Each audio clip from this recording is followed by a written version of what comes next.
देखो छात्रों, प्रिय अध्यापकों, आज हम 8वीं कक्षा का दूसरा पाठ वारिस कौन, जिसकी लेखिका है विभा रानी, वो राष्ट्रीय स्तर की लेखिका है। उनका जन्म 1959 मधुबनी बिहार में हुआ। बहुआयामी प्रतिभा की धनी विभा रानी ये हिंदी की राष्ट्रीय स्तर की लेखिका है। आपने कहानी, गीत, अनुवाद, लोक साहित्य एवं नाट्य लेखन की प्रखरता से लेखन किया है। आप समकालीन फिल्म, महिला बाल विषयों पर लोकगीत, लोक साहित्य में निरंतर काम कर रही है। उनकी प्रमुख कृतियाँ जो है चल खुसरो घर आपने, मिथिला की लोक कथाएँ, गोनू झा के किस्से कहानी संग्रह, अगले जन्म, मोहे बिटिया न कीजो नाटक, समरथ कैन द्विभाषी हिंदी अंग्रेजी का अनुवाद, बिल टेलर की डायरी आदि उनका साहित्य है। ये प्रस्तुत संवादात्मक कहानी के माध्यम से विभा रानी जी का कहना है कि हमें उत्तम फल प्राप्त करने के लिए समय और साधनों का सदुपयोग करना चाहिए। जो ऐसा करता है वही जीवन में सफल होता है। देखो, हमें जीवन सफल करने के लिए उत्तम साधनों का और समय का सदुपयोग करना, उन्होंने इस बात पर जोर दिया है। तो इस पाठ में वारिस कौन, वारिस यानी क्या? उत्तराधिकारी। यहाँ एक राजा के माध्यम से अपना वारिस चुनने के लिए, है ना, वो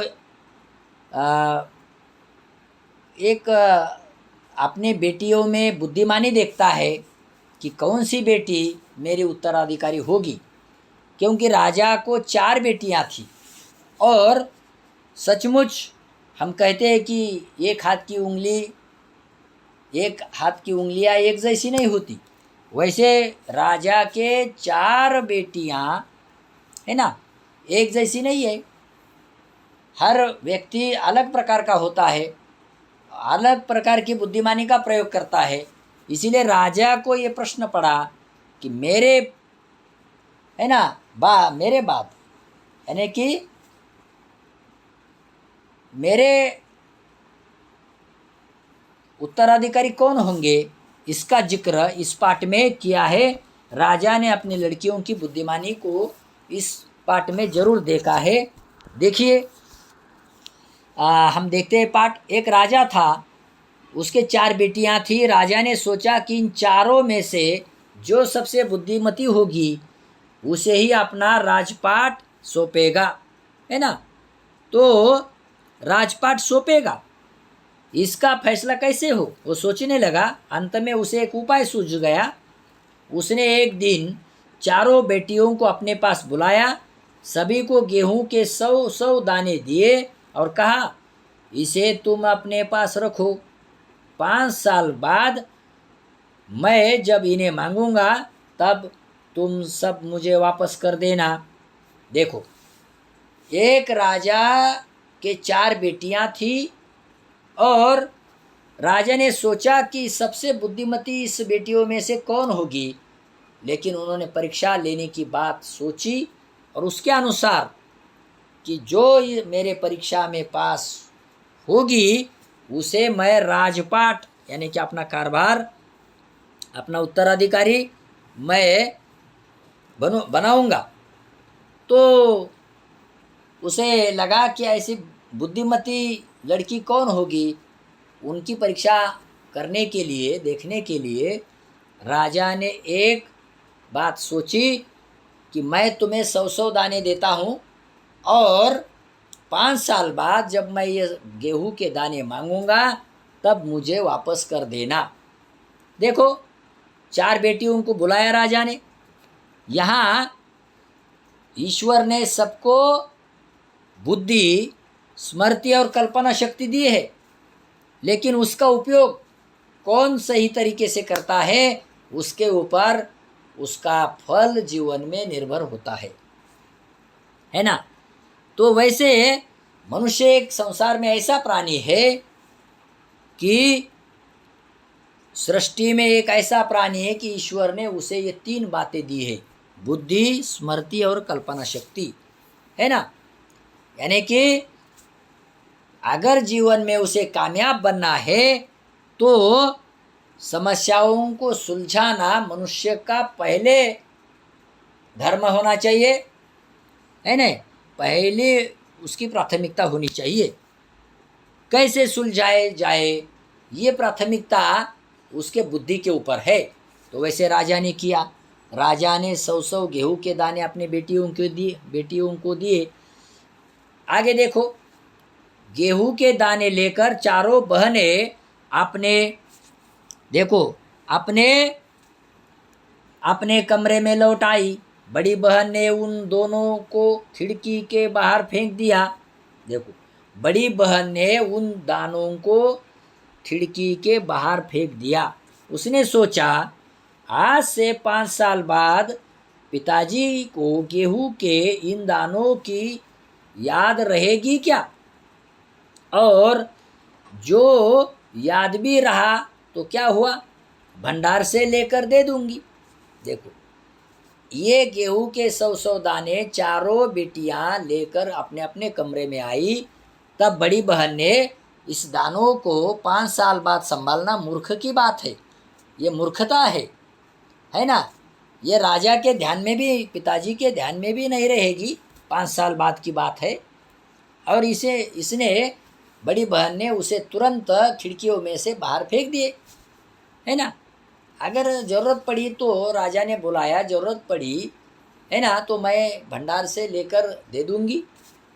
देखो, बड़ी बहन की सोच क्या थी, उसके विचार कैसे थे, है ना।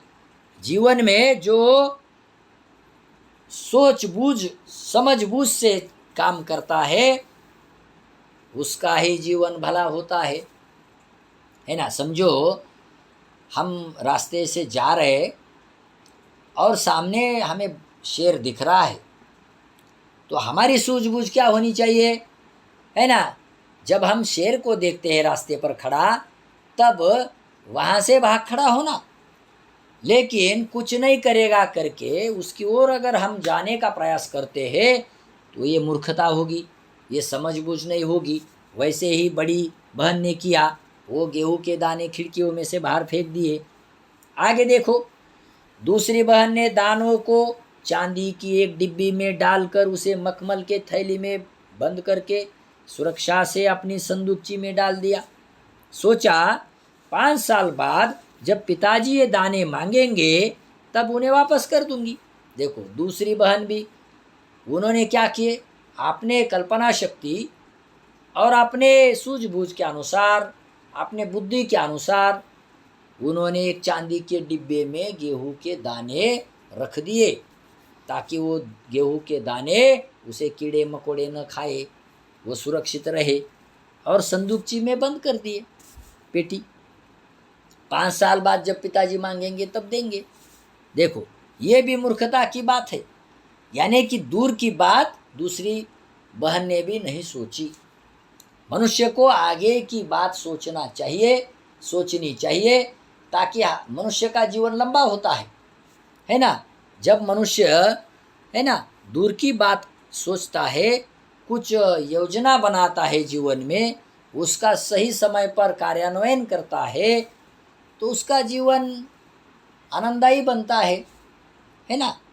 वो समाज में प्रिय होता है, लोग उसे माथे पर बिठाते हैं। लेकिन जो अपने पैरों तले ही देखता है वह मनुष्य अपेशी बन जाता है ना। तो दूसरी बहन ने भी ये बड़ी भूल कर दी कि उसे गेहूं के दाने को संदूकची में बंद कर दिया। पहली बहन ने तो खिड़की के बाहर फेंक दिए। अब तीसरी बहन ये सोचती रही कि इसका क्या करूं। चौथी और छोटी बहन तनिक बच्ची थी, शरारतें करना उसे पसंद था। उसे गेहूं के भुने दाने भी बहुत पसंद थे।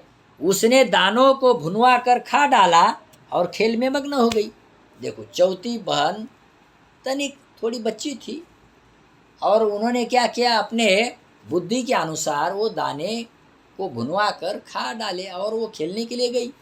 लेकिन तीसरी बहन ने सोचा कि ये पिताजी ने मुझे वो दाने क्यों दिए होंगे, और इस दाने का मैं क्या करूं ताकि मैं पिताजी को कुछ तो भी दिखाऊं, ताकि पिताजी मुझे पसंद करेंगे, कि ताकि मुझे पिताजी पसंद करे। इसलिए उन्होंने दाने को लेकर क्या किया, देखो तीसरी राजकुमारी को इस बात का यकीन था कि पिताजी ने उन्हें यूं ही दाने नहीं दिए होंगे, जरूर इसके पीछे कोई मकसद होगा।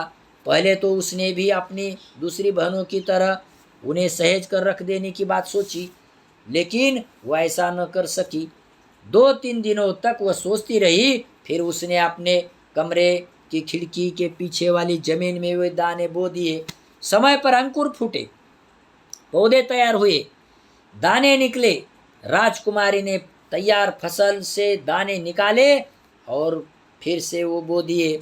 इस तरह 5 वर्षों में उसके पास ढेर सारा गेहूं तैयार हो गया। देखो, यानी कि तीसरी बहन ने सोचा कि पिताजी ने मुझे गेहूं के दाने क्यों दिए, उसके पीछे कोई मकसद होगा, उद्देश्य होगा, इसीलिए तो दिए है ना। वही अगर, और इस उन्होंने सोचा कि अरे खिड़की के पीछे हमारी ज़मीन है, उसमें अगर मैं इस दाने का उपयोग करती हूँ, बो देती हूँ, तो फसल आएगी, है ना। फसल से अनाज बढ़ेगा, और अनाज से देखो हमारे पास ढेर सारा अनाज होगा। ये बुद्धि समझ बूझ की सोच है।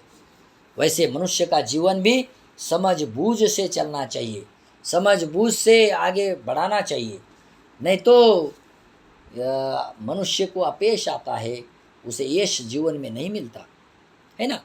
यानी कि इसके लिए क्या करना होगा, मनुष्य जीवन में फल प्राप्त करने के लिए, मनुष्य को जीवन में फल प्राप्त करने के लिए, है ना, पहले योजना बनानी होगी, फिर उसका कार्यान्वयन करने के लिए, है ना, समय ढूंढना होगा, समय पर उसका कार्यान्वयन करना होगा।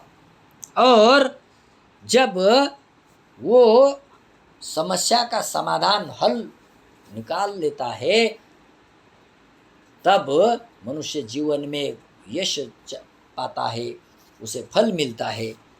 वैसे ही तीसरी बहन ने किया, यानी कि गेहूं के दाने जब उन्होंने बो दिए जमीन में, तो अंकुर फूटे और अनाज ढेर सारा निर्माण हुआ, और उसे आनंद आया, क्योंकि उन्होंने जो कार्य किया था उसको फल मिलने लगा था। वैसे ही मनुष्य का जीवन है। आगे देखो, तीसरी बहन ने ढेर सारा अनाज जमा किया। 5 साल बाद राजा ने फिर चारों बहनों को बुलाया और कहा, आज से 5 साल पहले मैंने तुम्हें चारों को गेहूं के 100 दाने दिए थे। देखो 100 दाने दिए थे,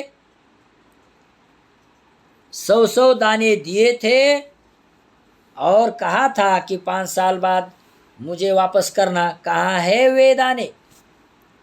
देखो, यानी कि राजा ने 5 साल बाद फिर से अपनी बेटियों को बुलाया और कहा कि मैंने 5 साल बाद तुम्हें गेहूं के 100 दाने दिए थे, वे दाने कहाँ है?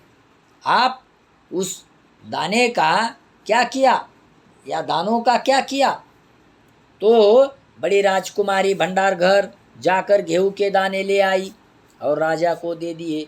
राजा ने पूछा, क्या ये वही दाने हैं जो मैंने तुम्हें दिए थे?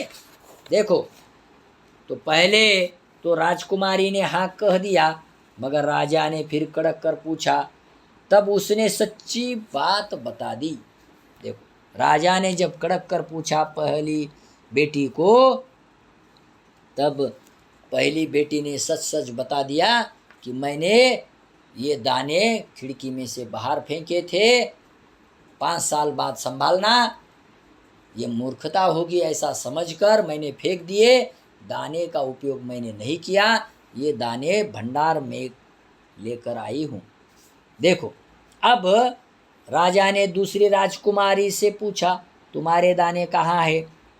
तो दूसरी राजकुमारी ने अपने संदूक में से मखमल के खोल वाली यानी आवरण डिब्बी उठा लाई, जिसमें उसने गेहूं के दाने सहेज कर रखे थे।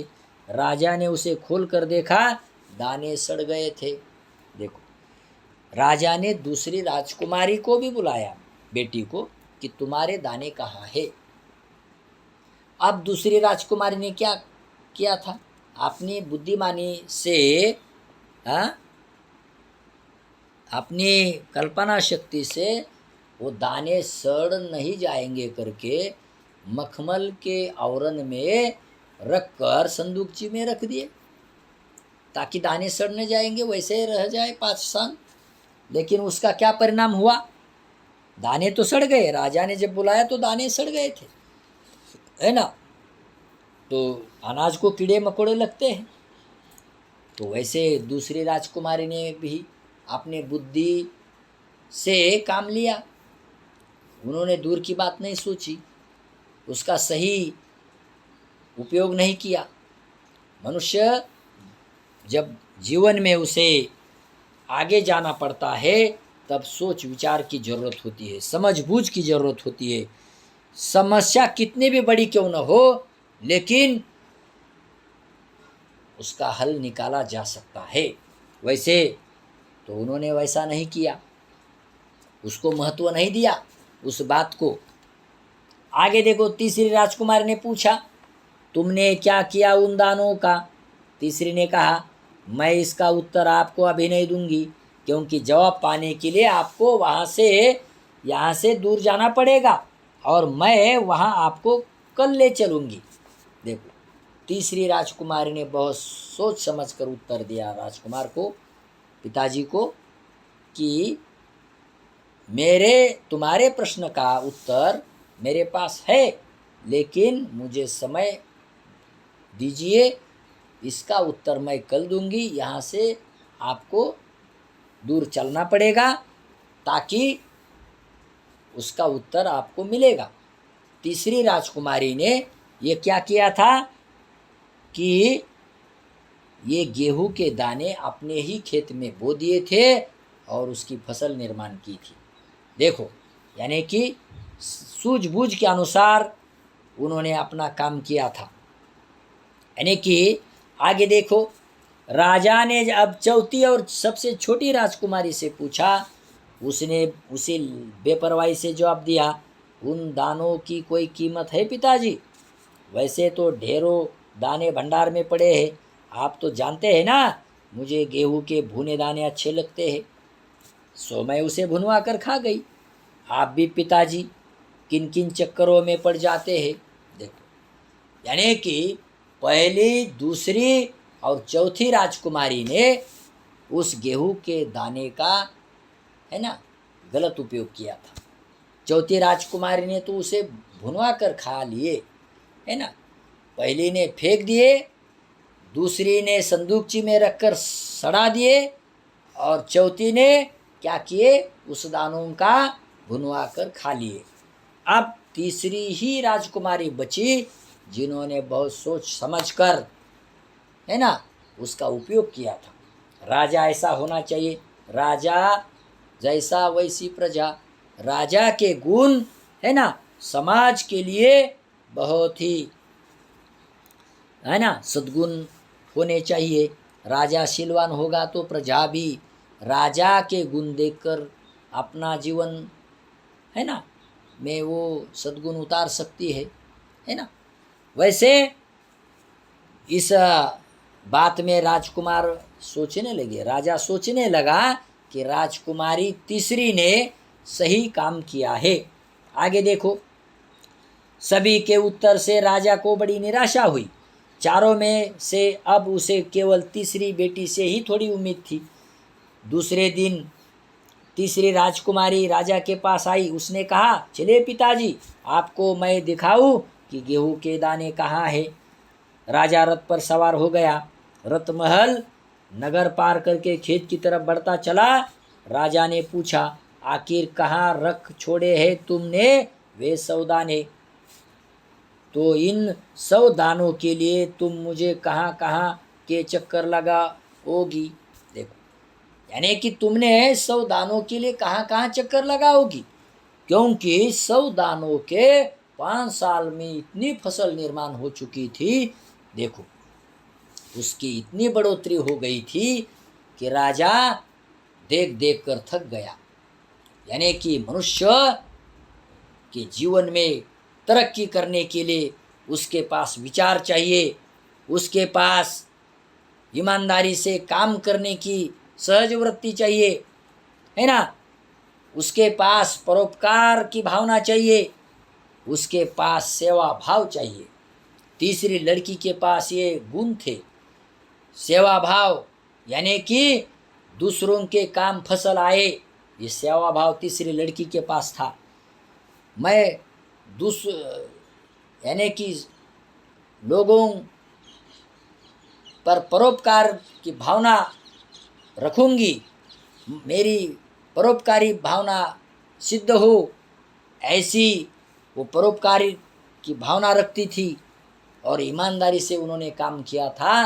गेहूं के 100 दानों की 5 साल में इतनी फसल उगाई और इतनी फसल के अनाज निर्माण हुए कि राजा देखकर चक्कर खा गया। यानी कि तब तक रथ एक बड़े से हरे भरे खेत के सामने आकर रुक गया। राजा ने देखा सामने बहुत बड़े खेत में गेहूं की फसल थी, उसकी बालियां हवा में झूम रही थी, जैसे राजा को कोई खुशी भरा गीत सुना रही हो। राजा ने हैरानी से राजकुमारी की ओर देखा। राजकुमारी ने कहा, पिताजी, ये है वे 100 दाने जो आज लाखों लाख दानों के रूप में आपके सामने है। मैंने उस 100 दानों को बोकर इतनी अधिक फसल तैयार की है। देखो, राजा का मन भर गया, राजा खुशी से नाचने लगा, है ना। वो उसका दिल गदगद हो गया। तीसरी राजकुमारी ने बहुत सोच समझकर ये गेहूं के 100 दाने अपने खेती में बोकर उसकी फसल निर्माण की, और जो बालियां गेहूं की झूम रही थी खेतों में, उसे देखकर राजा प्रसन्न हो गया और लाखों दानों को तैयार किया। यानी कि जो मनुष्य दूसरों के काम में आता है ना, वही मनुष्य सच्चा समाज प्रिय बन जाता है। वैसी तीसरी राजकुमारी, है ना, राजा को लगा कि ये मेरी सचमुच उत्तरदायी होगी, है ना, ये मेरी वारिस होगी, है ना, क्योंकि इन्होंने जीवन में बहुत ही सोच समझ कर कदम उठाए हैं। ये दूसरे के काम आ सकती है, इसके पास सेवा भाव है, इसके पास योजना है और वो गहराई से विचार करती है। ये गुण राजा को मिले और राजा ने उसे गले लगा लिया और कहा, अब मैं निश्चिंत हो गया, क्योंकि तुम ही मेरे राज्य की सच्ची उत्तराधिकारी हो। देखो, राजा ने तीसरी बेटी को अपने गले लगा लिया और राजा ने कहा कि तुम सचमुच मेरी उत्तराधिकारी हो सकती है, क्योंकि राजा ही, है ना, प्रजा का हित चाहने वाला होना चाहिए और प्रजा का कल्याण, है ना, राजा के मन के भाव होने चाहिए। इसीलिए जैसी राजा के पास योजना चाहिए, समय पर उसका कार्यान्वयन चाहिए, उसके पास विचार के भंडार होने चाहिए और ये समस्या का समाधान करने की बात होनी चाहिए, योजना होनी चाहिए। इसीलिए ये गुण राजा ने अपनी बेटी तीसरी राजकुमारी में देखे और उन्होंने सचमुच तीसरी बेटी ही राजकुमारी बन सकती है, मेरी वारिस बन सकती है, सिद्ध कर दिया, है ना।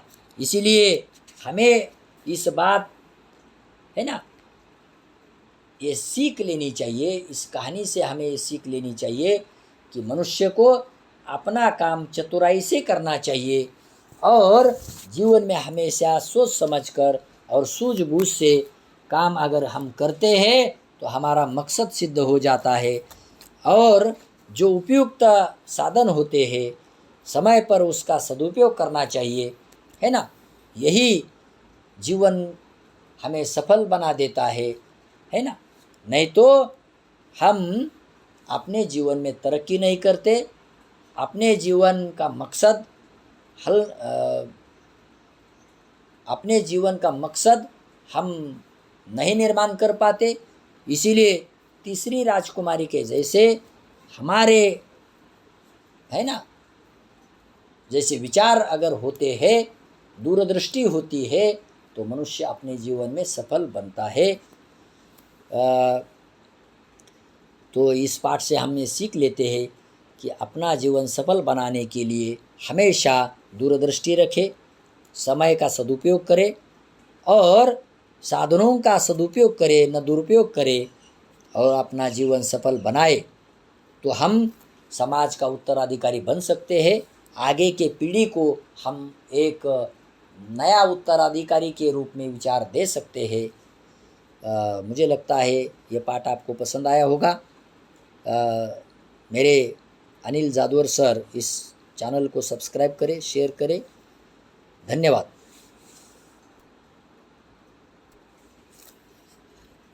अजय खाली गेलाय का?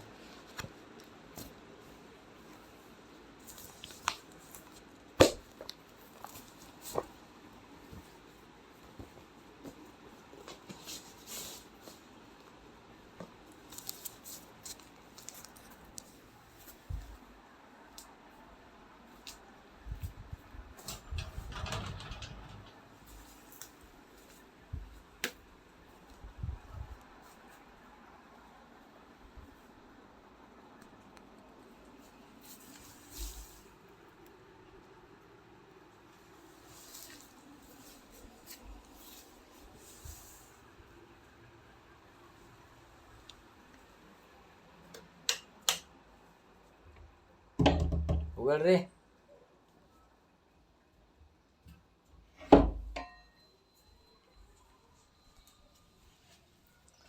चला हे कर बरं। आता झालंय, हे कर ना. काय? अरे ते सेव्ह कर ना. काय म्हणजे काय?